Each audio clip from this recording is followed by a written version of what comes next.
Hey everyone, JJ Wilson here, and this time I have chapter 50 for the manga series GANGSTA.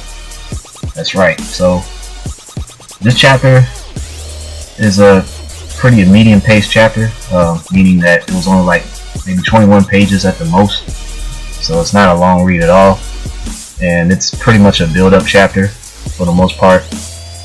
Yes, there's no work in this chapter for those that are kind of hoping to see more work. He's not in this one. But the main thing that got me excited about it was seeing Dr. Theo holding down his clinic, man.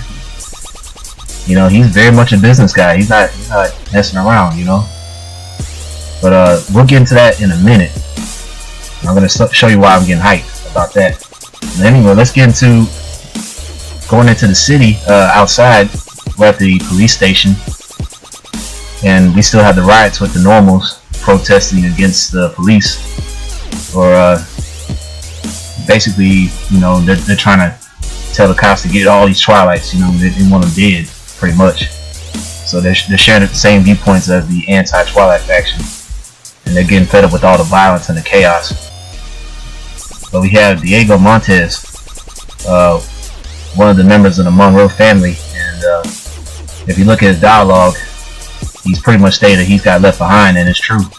You know, Dane Moreau is currently leaving the city of Ragassum as we speak, and he's trying to get a hold of his partner Miles. And it's interesting. At first I thought Diego got killed too by work, since he had walked out of the clinic a couple of chapters back, and Miles and Diego were trying to go after him, leaving Alex, Nick behind, and he's trying to call his cell phone and he can't get nobody. You know, and then he's talking about work and also Nick. So I imagine, without, you know, looking at what happened, I think Diego got left behind because Work told Miles to come talk to him privately. Like they were gonna go somewhere to chat, only to find out, you know, later on Work ends up killing Miles. So Diego never did see the killing, so he doesn't know what happened. So I think he got ditched pretty much.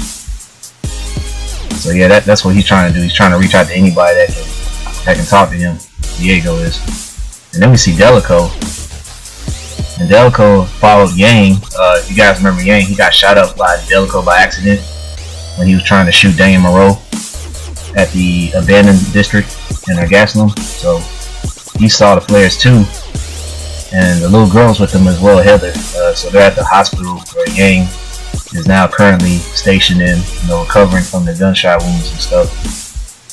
So now he's out there too. The girl wakes up to come follow him. So right before that, we get the head of Miles' mayor. You know, in the course of the family members in the limo, they threw it out in the street. They threw the head out in the street, and it's all stabbed up. And the inspector's out there too. He finally goes outside. He's seeing all this commotion out there with the normals. And some of the normals see the head and they're going crazy. They're running off and seeing a dead head with knives all over it. Diego sees it. He doesn't know what's going on. And then he finds Delico. And he tells him, man, what are you doing out here? You're not supposed to be out here. What if somebody sees you and stuff like that? So he's somewhat relieved to find Delico because they're both members of the family. So, yeah, but they don't want to be seen, you know. They're still trying to regroup and everything. And Inspector Atkins is trying to get over there to see what's going on with the crowd running off and stuff. So he's having a hard time trying to get through them.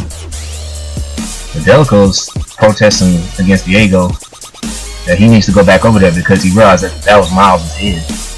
And it has a message on it. And if you guys can figure out what that message is, just let me know in the comments, for those that are kind of ahead of me with the story so far. Now we get to the clinic. So yeah, we have Nina, she's inside. And this crazy kid here, Michael, this dude's going nuts, man. He misses Erica so bad. Delico's little sister, the stronger Twilight, the one that was close to Ivan and also Dane Moreau, like in the previous chapters that we read. And he's just going nuts right now. He's like, they're close, they're trying to get us. We need to kill them. And what he's talking about is there's some Twilights, and even Nick knows this too. So there's a couple of Twilights heading in the direction of the clinic. And he's letting Dr. Theo know Nick is with the use of sign language. And Dr. Theo's like, well, I'm on my day off. Nobody's supposed to come in here. And so they hear footsteps, and Nina's getting really nervous. And actually, Nick pulls her in his direction to protect her pretty much, just to see what's going on out there. And Dr. Theo's like, hey, I'll check this out. You guys stay back there. So they get a knock. They get a couple knocks on the door. Dr. Theo views up, and he's seeing this big, tall mercenary guy, this Twilight here. And he speaks to Dr. Theo. And he said he's sorry to interrupt on his day off from work and everything, but he's trying to look for somebody. And this guy's name is Lugon, by the way. This bald guy.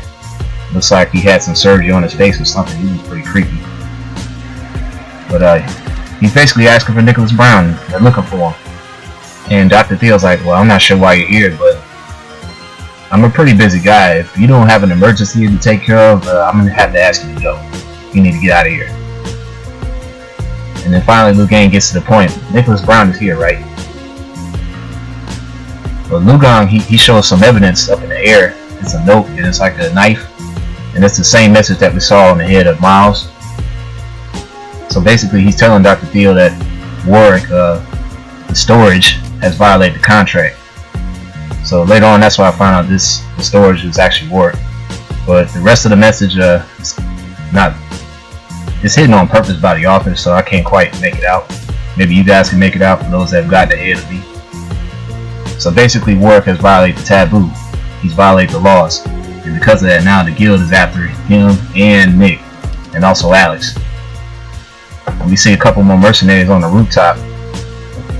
Looks like something's about to go down, man. If Dr. Theo's going to fight again, it's going to be nice. Because if you remember in the anime, I believe Dr. Theo did stab some guys in the beginning. I can't remember what episode it was. I think it was episode 2 or 3. I had to look back again, y'all. Dr. Theo, make no mistake, he knows how to protect himself. Now we get to Alex, and it looks like she's going to take the advice of the note that was left behind. You know, before she started hallucinating and she had to take the drug to calm herself down. So basically, she is gathering her things and she's about to leave out of there. I think she covered the rest of the body of Miles that was left behind in the Benria. And she's like, man, how many weeks and months has it been since I've been here? And then she tells, like, I still don't know much about you two, but I guess this is for the best. I need to go. And suddenly she turns around and there's like a knock on the door, and she thinks it's Nick. She thinks he might have came back to the Benria, and she's gonna go and open the door and see if it's him. And nope, it's not him. It's another guild member, another Twilight, and he's about to knock her out with the rifle. And that's where the chapter ends. So man, I'm telling you, the build-up is getting crazy, man. I still like where this is going with the pacing and all. So, and I hate to see Alex get hurt here, man. I want Precious Alex to get harmed. She's too cool of a character not to get hurt like this, you know. But yeah, if Dr. Theo is about to fight later on in the series, man, it's gonna be something special. I hope it is. He's a very underrated character in this story, and we'll have to see what else happens with Nick, and hopefully he doesn't have to. He's gonna have to fight anyway, even with a messed up sword. It's gonna be very interesting to see, because there's like 3 other guys out there besides Udon. Man, it looks getting crazy, guys. I'm gonna go ahead and leave it at that, and we'll see if I can get chapter 51. All right, I'll check you all later.